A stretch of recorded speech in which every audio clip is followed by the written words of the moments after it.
Я могу вам сказать только одно.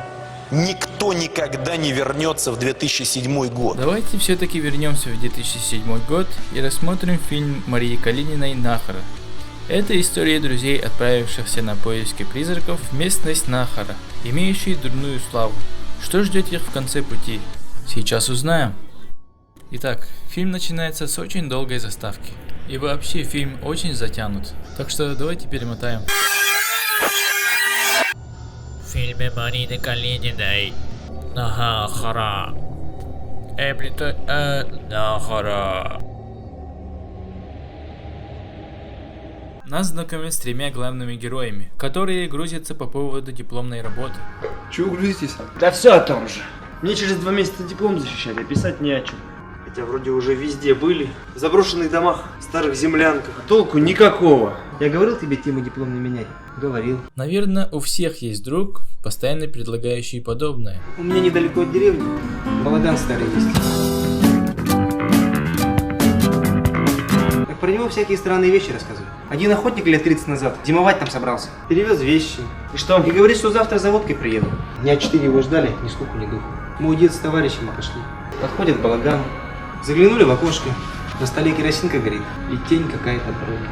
Зашли внутрь. Керосинка не горит, потрогали холодную. Никого нет. Вещи не разобранные стоят. Ну, думают, что это за нечисть. Неделю его еще по округе искали. Да без толку. Бояться этих мест потом стали. Да, охуительная история просто. Герои решают поехать в то самое место. Алло, милая, я уезжаю. Куда ты поехал-то? Ну я ж в деревне еду. Наверное, там с девчонками, да? Да какие девчонки? Тут Валера и Дэн. Да я про них-то и говорю. Дипломную едем писать, понимаешь? Про проведение паранормальных явлений. Мы типа охотники за привидениями!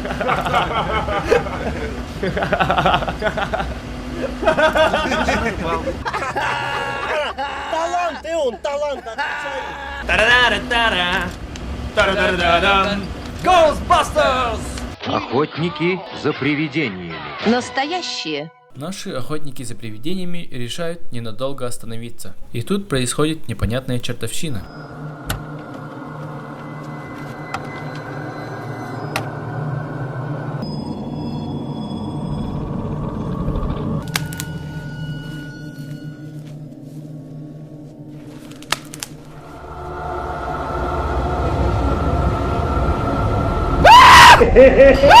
Эй, просыпайся, говорю. Ему все-то, видать, снится. Орал-то как баба. Чего орешь-то? Оказывается, это был всего лишь сон, и герои едут дальше. А на следующей остановке Дэн задает резонный вопрос. Ты вообще почему эту тему выбрал? Да я как-то с детства всей этой дурью маялся, мистикой увлекался. Ну а потом уже в институте. Профессор наш рассказывал нам, что с ним именно происходило. Такие вещи, знаете ли. Ну вот, я как бы продолжая его дело, хочу все-таки докопаться до истины. Кто последний, тот дурак! Затем наши герои въезжают в ночлег.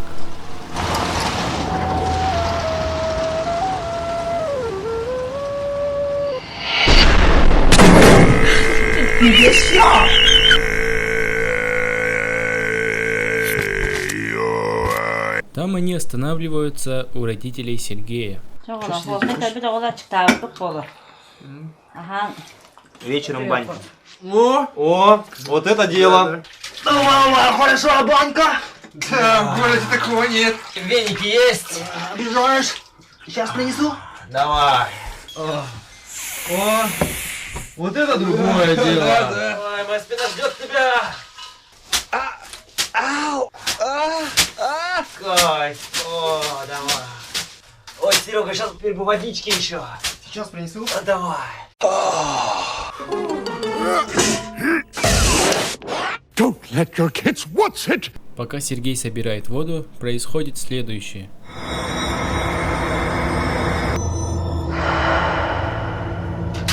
Девушка. Вашей маме зять не нужен. Отъебись, обмудок. Тебя только за смертью посылать? Я только что девушку видел. Девушку? Где? Только одну? Надо было пригласить попариться с нами. Ну нахер. Утром трое друзей отправляются дальше, в заброшенную часть Нахары. Однако по дороге Валера замечает странное явление.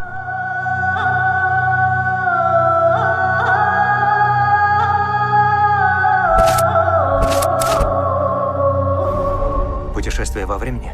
Да хуй знает. Несложно догадаться, что музыкальное сопровождение было перевернуто.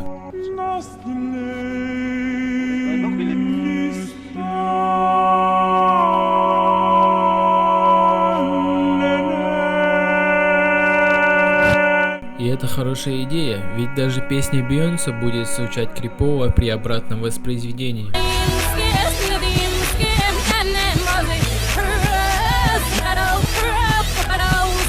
Ну а наши гостбастерсы, достигнув места назначения, начинают осматриваться по здешним местам. Это как будто жилой. Конечно, жилой. Сзади. Переночуем. Мой дедок здесь еще. Бригадиром был. Пошли. Так он всеми этими хатонами заведовал. Всеми. Представляете? Вот он один мужик был. 50 доярочек. И вдруг Валера показывает друзьям шокирующую находку. Стоять! Бояться! Смотрите, что нашел. Ты с ума сошел? Это же настоящий человеческий череп. Ну да. Damn, son, where'd you find this? Ну там же, на могиле. Совсем с катушек съехал, да? Что такого-то? Единственная нормальная находка за все время, это тебе не какие-то заброшенные Так это тебе деревни не твои. коровий череп находить. Положь на место. Сейчас, ага, побежал. я- Отличное приложение к моему диплому. Ясно? Ну ты Теперь хоть показать будет что, не то что до этого. Сказочный долбоеб. Ночью друзья решают заночевать в одном из заброшенных домов и по очереди начинают рассказывать страшные истории. В общем, домик есть охотничий. Так охотник его стороной обходит. Поговаривают, что там сам хозяин тайги поселился. Один бедолага. Ночью. Во время дождя забрел. Ты долго будешь говорить? Я долго. Нет, у меня рука уже болит. Все, пошла, тебе не матери. Если вкратце, то это история про того мужика, которого ночью выволокли за ноги из охотничьего дома. Наверное, каждый слышал эту историю. Вторая история про деда Валеры, который видел призраков по ночам. А третья история... Я твои истории просто доебали уже. Ладно, про третью историю я не очень понял, так как там ничего не слышно. Но это не главное. А главное в том, что во время рассказа Дениса у окна появляется лицо призрака. И из-за этого момента появилось много слухов о том, что это было настоящее привидение, и оператор случайно его заснял. И я в это поверил. Пошли спать. Но их сон прерывает та самая призрачная девушка и решает показать театр теней. Меня что-то держит.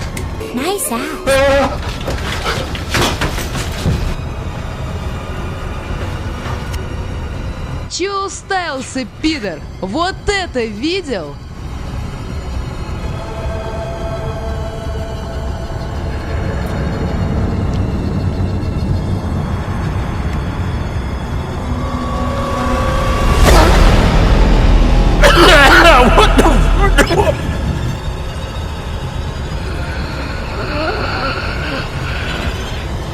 Такое невозможно развидеть. Не, невозможно. Кошмары по ночам будут сниться вечно. Герои, узрев весь этот ужас, в панике уезжают. Однако покинуть местность им не получается. Как так-то? Мы же по единственной дороге едем. Здесь же другой нету. Кстати, тут есть сцена, которую я не понимаю. И, наверное, никогда не пойму. Внимательно смотрите на Дэна. Вот он стоит около машины. Он не заходит. А когда машина уезжает, он размазывается. Какой смысл? Тише, дядя Джуниор. Я больше не могу. Бензин заканчивается, и Гостбастерсам приходится оставить машину. Ну все, господа, приехали. Кино будет. У меня уже ноги отваливаются. Если бы не твоя долбаная курсовая. А кто вообще-то предложил в деревню ехать? Я, что ли? Конь в пальто. Они раскладывают палатку и решают переночевать.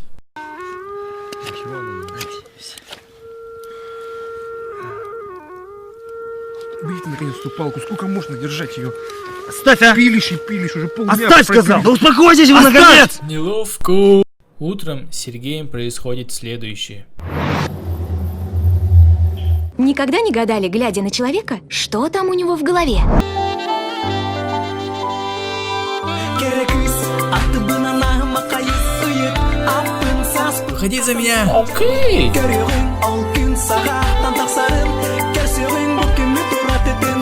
Да, на самом деле призрак заманивает Сергея к себе в балаган.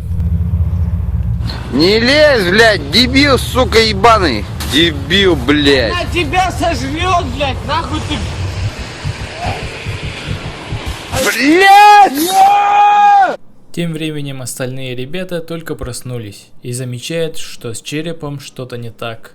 Смотри. Почернел. От дождя, наверное. Да не может он от дождя почернеть. Ну, окислился и все.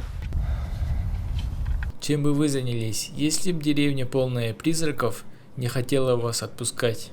Может, записали бы последнее видеообращение? Я люблю тебя, мам. И папа. Вот наши герои решают сделать точно так же. Мы наблюдаем странные явления. Это же глюк. У меня есть мазь, называется Бен Гей. Нет, это мы не будем показывать родителям. Друзья, мы ведем свой репортаж с глухого места, где не ступала нога человека. Оказывается, наша земля трескается пополам. И здесь мы видим огромную трещину, огромную дыру, в которую можно провалиться и вывалиться где-нибудь в Австралии или в Северной Америке. Кстати, в Северной Америке было бы неплохо. Ведь я хотел бы жить на Манхэттене. Ла-ла-ла-ла-ла. Ну все, я пошел. Неловко. Снимаем передачу «Царь горы». Ты знаешь этих мудаков, Эрл? Я знаю многих мудаков. Но таких охуенно тупых, как эти двое, не видал еще ни разу. Джон? Нет, не знаю. А где Серега-то? Да, долго нету. Смотри, тут твой голый зад. Такие съемки пропустил. Да, съемка голых задниц — это круто. Левая задница. Вдруг Дэн что-то замечает. Я что-то вижу. Дэн, ну подойди, говорю. Стоп, что со звуком, блядь?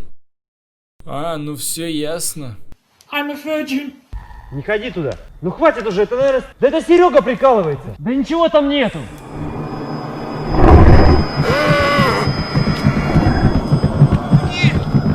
Что такое? Беги!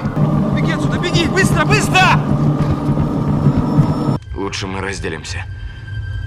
Так мы сделаем все быстрее.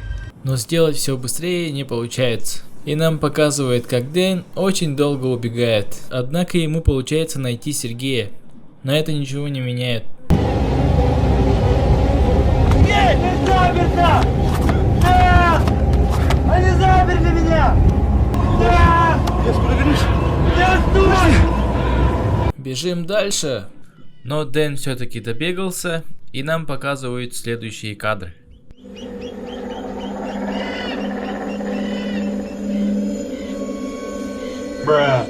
Как он умер, нам не показывают. Но по всей видимости он споткнулся и упал на точеную пику.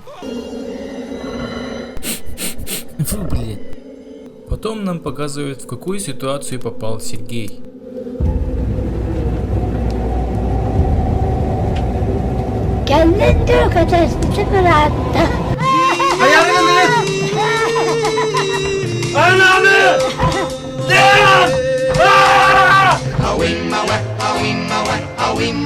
Последним из охотников за привидениями остается Валера.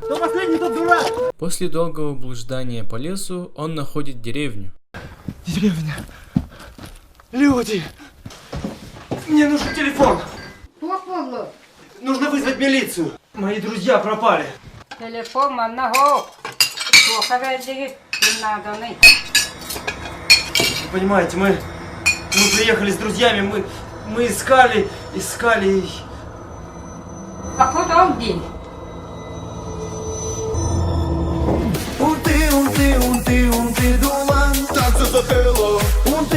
Эй!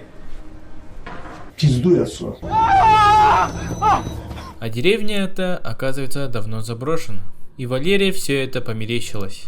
И ему ничего не остается, кроме как попытаться выбраться из этого места пешком. Но похоже, эти действия будут повторяться вечно. И он застрял там навсегда.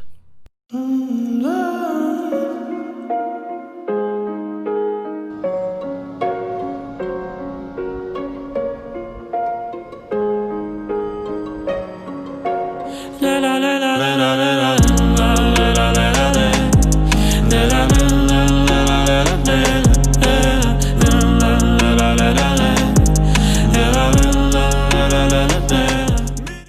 Помню, тогда мне достался диск «Болванка», на которой даже названия не было. В нем-то и был данный фильм. И все говорили, лучше его не смотреть. Ведь тогда прошел слух, что от этого можно и умереть. Но несмотря на это, фильм стал популярным. Мне же фильм очень понравился. Во-первых, атмосферой, а во-вторых, смелостью. Ведь фильм был снят в настоящей заброшенной деревне, где были сняты настоящие древние захоронения и кладбища. И я был удивлен, когда узнал, что есть еще и вторая часть. Значит, он сказал, что это лось. Значит, это был лось. Лось ушел. Идем дальше. Дальше. И если от первой нет никаких побочных эффектов, то от второй у вас может заболеть голова или испортиться настроение. По сравнению с ним первая часть это шедевр, и по-моему лучше на нем остановиться. На этом все. Чао, щебетки.